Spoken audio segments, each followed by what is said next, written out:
Horse trading करने वालों के वोट की कानूनी हैसियत क्या होगी? नाअहली ताहयात होगी या अगला इलेक्शन लड़ सकेंगे?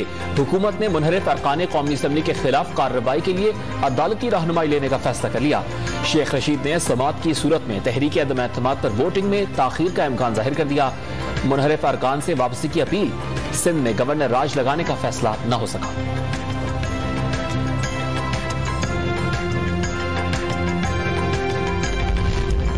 तहरीक अदम एतमाद पर कौमी असम्बली का इजलास जल्द बुलाने का मुतालबा। कौमी असम्बली के सेक्रेटरी किसी फर्द वाहिद नहीं, सरकार के मुलाजिम है। मुत्तहिदा अपोजिशन के वफ्द की सेक्रेटरी कौमी असम्बली से मुलाकात।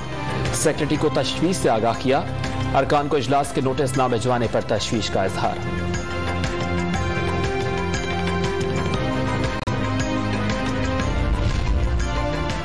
सरकारी वसाइल के बावजूद जमीन खरीदने के धंधे में शरीक नहीं होंगे। हक और सच की जंग में अल्लाह मददगार होगा। वजीर आजम इमरान खान का सीनियर पार्टी क़यादत से खिताब। 27 मार्च जलसे की तैयारियों का जायजा। वजीर आजम की जीत होगी इंशाअल्लाह।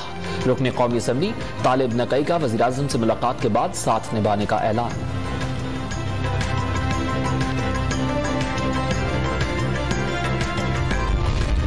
वफादारियां तब्दील कराने के लिए पैसा कहां से आया? इस्लामी ममालिक की कॉन्फ्रेंस के मौके पर एहतजाज का ऐलान क्यों?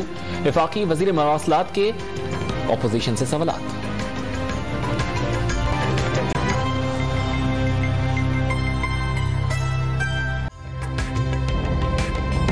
ताज़ा तरीन वीडियोस के लिए हमारा YouTube चैनल सब्सक्राइब करके बेल आइकन प्रेस करिए ताकि आपको मिले हर अपडेट सबसे पहले।